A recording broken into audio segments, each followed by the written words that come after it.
I'm trying to say is, I've always loved you. I mean, I've never loved anyone but you. I fell in love with you, which wasn't in the cards. My ideals when it came to romantic love were mainly around what you would see in movies. Romantic movies are like my all-time favorite. I love all of them. In real life, it would be like from movies. That's how I wanted to fall in love.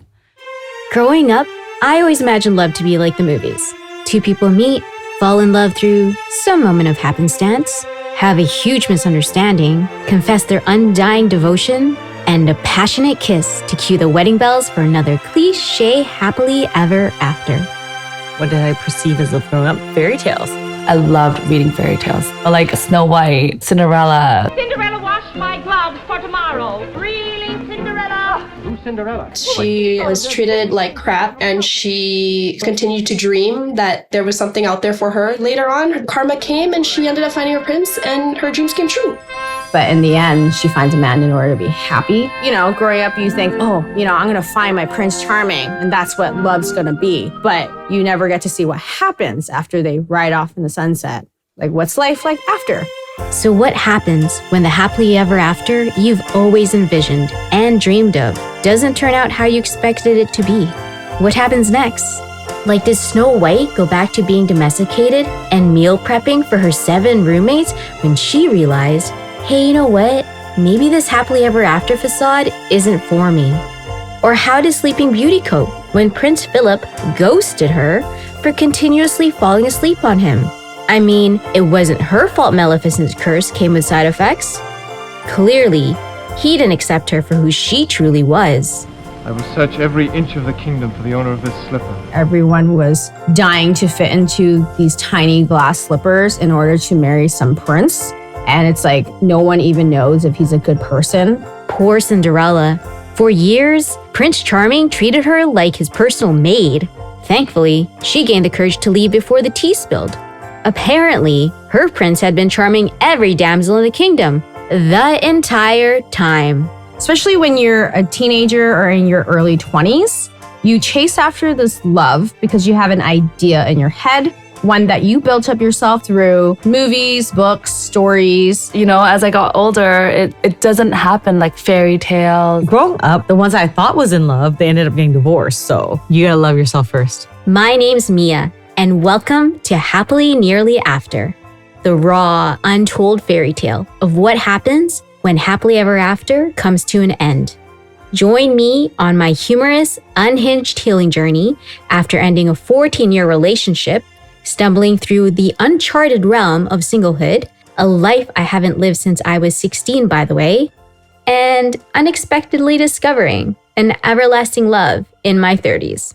Holy shit, you can just keep swiping all you want. I'm not sure if corporate finance is a red flag or not. I'm sorry, Anthony. I think you're taking a picture next to your mom. I think it's his mom next to him. Okay, so he says his occupation is an unemployed model. Why does he need a photo with himself in Dior? Oh God, this is already a hard no because he's missing his 2 front teeth. Some of these people are 37, but they look like they're 50. Okay, Cindy was the best looking. He's the best profile I've seen. Oh dear God. I spent like almost an hour and there's nothing but garbage. Did I also mention how my friends doctored my dating profile and set me up on blind dates? The first 10 swipes were like model looking guys, and then it just got really bad. And it's actually getting worse. I can't. From guys wearing mermaid tails to others asking where to submit their applications for a chance at love, the whole experience honestly felt like an opening to a cheesy rom-com. Pretty sure my friends were loving the entertainment while secretly hoping to pick the winning prospect. But we'll dive into that along with many spicy episodes this season. Whether you're at a crossroads and need the courage to choose yourself, redefining who you are while healing, or perhaps you're a hopeless romantic here for a hilariously adventurous life story, Happily Nearly After is here to inspire, support, and remind you to never settle, especially when it comes to love. So relax, get comfy, and embrace the enchanting moments of serendipity, fun-filled debauchery, and a few cheesy love analogies along the way. And a little forewarning, I've yet to master the art of telling a long story short. Love is a smoke raised with the fume of sighs, being purged, a fire sparkling in lovers' eyes, being vexed, a sea nourished with lovers' tears. What is it else? Love is. That's such a loaded question. I don't think I really thought very much about love growing up. Love is very complicated, like I said. Everything just made sense. It's almost cliche to say, but it's like time stops. Love for me is an essential need like the air we breathe. And it's heartbreak, and you're never going to fall in love again in your life. And surprise, you do. It's effort. Love is effort. In today's episode of Happily Nearly After, we explore the various perspectives of what love is. From those whirlwind romances that sweep us off our feet to the calm love that we grow with everyday commitment. We'll even touch on the societal pressures that often come with long-term relationships. I'll also share the start of my own journey after being in a 14-year-long relationship and the difficult decision of having to walk away. So it's time to take off those glass slippers and take a leap of faith into this chaotic yet beautifully imperfect feeling we call love. So what exactly is this magical feeling that we call love? From ancient poets pouring their hearts onto clay tablets to empires forging strategic unions for power and wealth, love has always been at the forefront of life's greatest mysteries. Okay, yeah, set, time to speed, and action. In today's world, Hollywood shapes how we see love and romance, with over-the-top grand gestures, while Spotify lets us curate the ultimate playlist to express the feelings that we can't quite put into words. And then there's Reddit, where we spiral down endless love threads, everything from meet cute stories to desperately searching for signs that we literally just met our one true love. And we can't forget our love guru, ChatGPT, who we low-key consult for hours on end to fuel our Delulu fantasies that our love lives are basically the opening scene of a rom-com in the making. Like She's All That, How to Lose a Guy. Like all those stories are so cute. And they're like, oh my God, what's that with the cheerleader? Bring it on. Oh, that was cute. But obviously my best friend had a younger brother and obviously that's not gonna work. You can fall in love with a person, you can fall in love with a moment, but romantically, when you fall in love with someone, to me it was more like, yo, I'm in love with this person, I am flying to the moon and back for this person. Although, not everyone longs for a ride or die kind of love. There are also those who seek a different kind, one that's more pragmatic, grounded in companionship, stability, safety, and above all, peace. For them, the quiet comfort of a steadfast love outweighs the all-encompassing and fiery passion that we see in movies and fairy tales. There's something about that fairy tale romance in Chocolat. I liked how he came across a girl that he liked and he kept showing up back at her chocolate store and then they would flirt. They had a little party on the boat and he spun her around in like the twinkling lights under the stars. That's what gets me. And just like two people falling in love at the exact same time, there's a rare type of love. The kind where the spark of spontaneous romance and thoughtful gestures meets the deep emotional connection of understanding and a quiet shared journey of growth and commitment. This is the rare love that feels like coming home. Growing up, I used to think that in order for me to make sure that my partner knows I love them, like I would have to tell them that I love them. But now I'm trying to say I love you less and do more. For instance, some mornings I'll just randomly drop off breakfast for my girlfriend because I know she forgot food at home. Those things are unprompted. She doesn't have to ask me. She doesn't need to hint at anything. I just know when something is needed and then I'll just do it for her. I'm realizing more and more that there's a lot of different ways to love somebody. I think it's just finding that balance of figuring out what your partner needs. Looking back at my own experience and what it was like being in a 14-year relationship, I realized I never stopped much to think about love and what it was or what it meant to me. I simply knew I was in love, or at least what I thought to be love back then. And to me, that was all that mattered. Questions like, is my partner a good reflection of my self-worth? Or what did I model as healthy love growing up? These questions never crossed my mind. Instead, Hollywood and fairy tales became my guidebook to the ultimate love story. I mean, who didn't dream of being serenaded or swept off their feet with breathtaking grand gestures and magical moments? I know I sure did. As a kid, there is a movie where it's like 13 going on 30 or something. I think it was that one where they're talking about they've always imagined like a wedding. And I will say I agree with that because I always did imagine myself having this dream idea. But now that I'm actually going through it, I don't care. I mean, I care to a certain extent, like, yes, to have a party and like to be in a gown, but it doesn't change much because at the end of the day, it's still who I'm with. It doesn't have to follow with whatever people are doing. Like they're saying, oh, how come you're not walking down an aisle? Because I don't want to walk down an aisle. It doesn't mean anything to me. It doesn't like secure my feelings for him. And so at the end of the day, what's really important is taking care of each other. It's sometimes wild how we can get so caught up over the external aspects of our relationships, such as the perfect engagement ring, our ideal wedding, how many kids we want, or what our dream home will look like. Yet we often neglect putting that same amount of thought and energy into working on our relationship with ourselves and our partner. The irony is, choosing who we commit to doesn't just affect our daily lives. They influence our health, well-being, and our overall happiness. And at the end of the day, none of us should have to sacrifice or compromise for a mediocre relationship that doesn't truly fulfill us.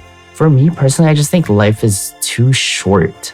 You know, like if something genuinely isn't working for you and you've done everything you can to try and fix it, life is too short to spend fixing something that doesn't want to be fixed.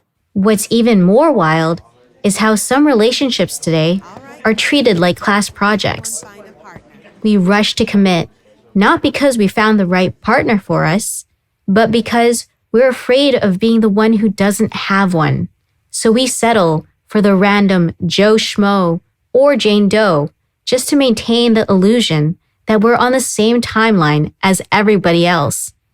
Because to some, being with the wrong partner is better than the fear of feeling left out, unwanted, inadequate, and unloved. In many, many cultures, especially Asian cultures, Southeast Asian cultures, it's all about saving face. Oh, what will the family think? Oh, what will so-and-so's family think if I were to get divorced, if I were to end this relationship? Or you're attached to the other person's family, right? And it's like, you might not feel that way about them, but you love who they come with. And so that's something else to consider.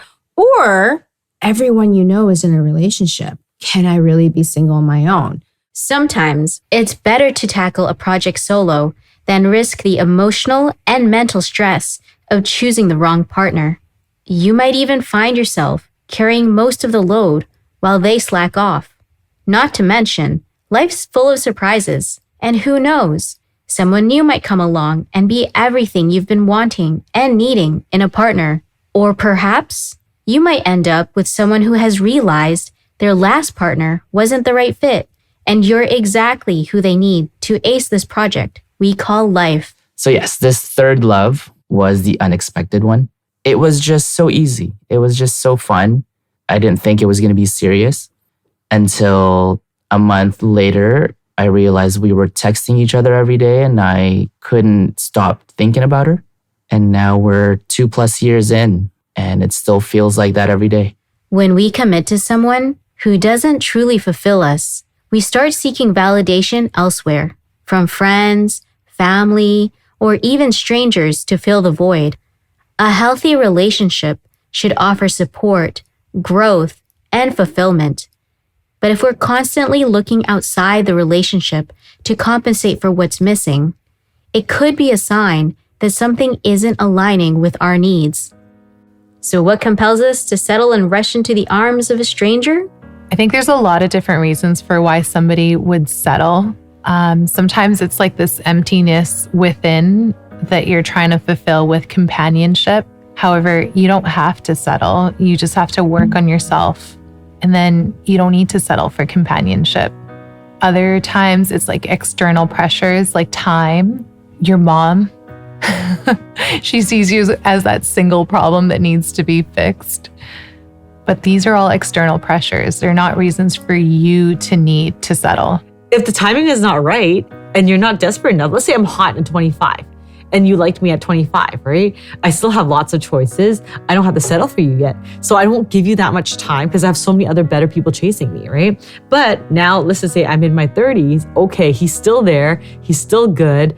And I don't have that much energy to go on dates anymore or whatever. Okay, fine. Maybe I'll give you a chance. And then there's that graph of desperation and time where it will meet on the graph and it will happen. I think that people in long-term relationships stay in these long-term relationships because of all the time invested. You know, for somebody to put in a lot of work and make all these memories and experiences, people don't want to let go of something that they work hard for. However, for some of us, staying in a mediocre relationship feels safer than facing the possibility of failure. It's easier to stick around than admit we might have made a mistake, wasted time, or let down the friends and family who've supported us toward our happily ever after. And then there's the societal pressure to hit all the life milestones, marriage, kids, the picture perfect life we're supposed to have, all by a certain age. So instead of disappointing our loved ones, or worse, wondering if there's something wrong with us, we keep making excuses and convince ourselves that we can make it work. We have to make it work. And so we stay.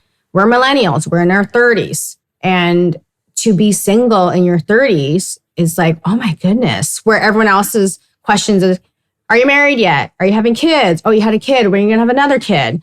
You know, a lot of people are like, oh my gosh, I'm with this person. Yeah, I don't think I'm super happy, but like I need to have a kid or else I'm going to have difficulties conceiving or whatever. And a lot of people end up staying in those relationships, marrying those people. Like I said, they project what it feels like to be lonely and they don't like the idea of being single and on their own.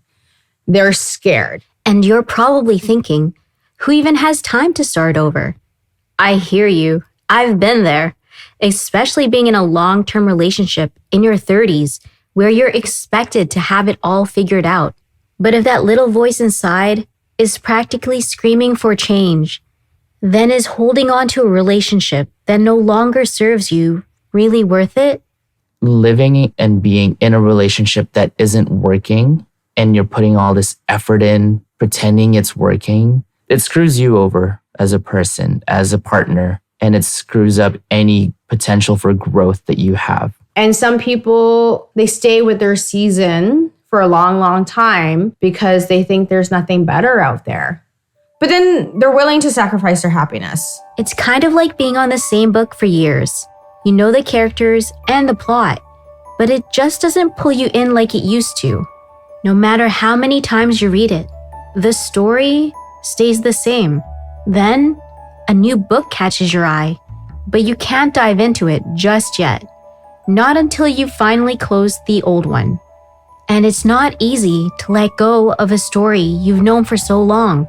But if you keep holding on, you're blocking yourself from something better. A new story, a new chapter. Letting go isn't about giving up. It's about making space for what's next. But seriously, I get it. Like I said, I've been there, stuck in those comfortable patterns, not sure how to take the next step. Even when I knew the relationship was no longer for me, it was still so hard to accept that leaving might actually be the healthier choice. I can't tell you how many times I walked away only to go back. Even during the times I temporarily left and saw this vision of me standing in front of a majestic waterfall. It felt like freedom, but it quickly dimmed the longer I was away from the person I called home. The fear and doubt of the future and how I was going to survive was overwhelming. Back then, I just didn't have the courage to see it through. And it didn't help that everyone around me were in long-term relationships, leaving me with no real guidance on what to do if I were to leave. Honestly, I felt like leaving would make me feel more alone.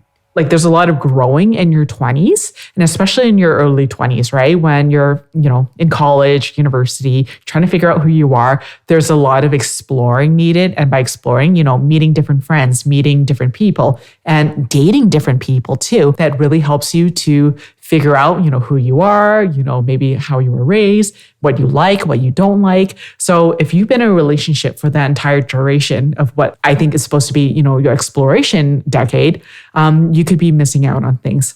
And in the unfortunate event, if your relationship does not work out, then you've kind of missed out on the stage of life. And, if you're coming out of the stage where you're single, you're ready to party, say your girlfriends or, your guy friends, like they're already in the stage of their 30s where they're ready to settle down. So you could be missing out on a lot of that, right? It's always easier on the outside and it's always easier to give advice to your friend. Oh, they're lonely, they're by themselves, or oh, you shouldn't be with this person. We're always giving unsolicited advice because we think we know better than the person going through it. And yes, sometimes people have rose-colored glasses on, so they don't see what it is. But we need to also give the person a chance. I learned that from I was a teenager till now, in my friendships, that I could give as much advice as I want. And I might think I know better in that moment, but I'm not going through it. They are. And that's their journey and that's their lesson to go through and learn from. So I kept convincing myself that my current relationship was the best I was going to get, that no one would love me the way he did or care for me in the same way. But who was I kidding? I was tired. I was so tired of being stuck in a routine where I wasn't feeling seen, heard, or understood for far too long. I started to wonder, was this what love was really going to look like for the rest of my life? Is this what love is? I was stuck in this cycle, living in fear and doubt, instead of embracing love and trust. Trust that things would work out for me if I were to leave, and enough love for myself to know I deserved so much more. If you love yourself, and if you are comfortable to let someone love you, and if you are courageous enough to show your love to someone else, I think that's a great foundation to start with. But to have this foundation primarily and to the core, it's all within the self. And if you don't care for yourself, you're going to have a hard time finding someone else that will. In our teenage and early 20s, we definitely chased that happily ever after feeling. We searched for someone to love us and make us happy, and realizing that, it's not like the movies. We grew up a little bit more and realized it actually takes self-love first. You have to make yourself happy. You have to know what it means to love. I think it all starts with love and respecting yourself first. Like, you want to have your life together. You want to be confident in your own skin and not just say that, I deserve this, but you have to actually believe it so that when another person sees it, they see that too, right? I'm not saying being obsessed with yourself and think that you're all that, but know your worth. And if anyone were to mistreat you, you would know when to walk away right away. Leaving the comfort of the familiar is never easy.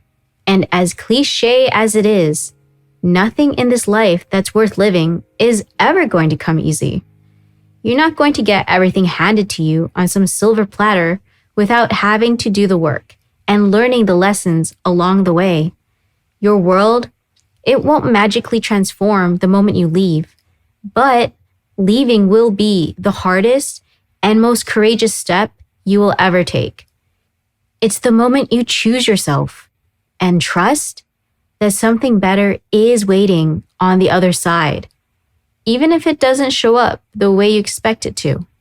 And that's why it's always so unexpected, because you after having learned and gone through all these experiences, you don't necessarily think or feel or even believe that you deserve something so perfect. But then it hits you. And now you're just grateful for it. And you're working hard every day to maintain that relationship and to make sure that that love continues to work. Once you figure out what it is you want, what you deserve, if you're happy or if you're unhappy and you want to seek what it is that makes you happy and you're willing to take that first step, then you're more willing to kind of leave and see what's out there. But most people are comfortable. It's better to be with something familiar than to go and see what the unknown holds. Because as the saying goes, you have to kiss a few frogs before you find your prince. And you do have to wade through some trash sometimes to get there. So it's all very personal, but you have to be able to reflect on what that means first in order to even begin that journey. And I'm not gonna lie, this journey is not easy. It takes courage, patience, and a lot of trust in yourself and in the process. Not everything will make sense, and the people around you might not always get it, but that's okay. Growth happens in those messy, chaotic moments of uncertainty when you're trying to figure it all out. You'll even be compelled to go back to what feels familiar. But even on your hardest days, you will find the strength to keep moving forward in order to rebuild and create the life that you truly want. You'll even uncover parts of yourself you never knew existed and feel emotions you didn't expect. Over time, you'll look back at every challenge you faced and be amazed by the resilience you had to push through. Even when you thought you were alone, you'll realize your loved ones were always there, quietly supporting you and serving as your safety net. And slowly, you'll start to see the bigger picture, how every moment, every setback was guiding you toward a life and a love that was better than what you imagined. The kind you used to think only existed in fairy tales. So, what shifted in my 14-year relationship that changed the course of my life from a happily ever after to happily nearly after? Well, for that, we'll need to start at the beginning of my fairy tale, to the scorching summer of '04. So tune in to episode 2 of Happily Nearly After to hear the rest of my fairy tale beginnings. And don't forget to like, subscribe, and follow at Happily Nearly After, where the magic of love continues. Because don't we all need a little magical distraction here and there?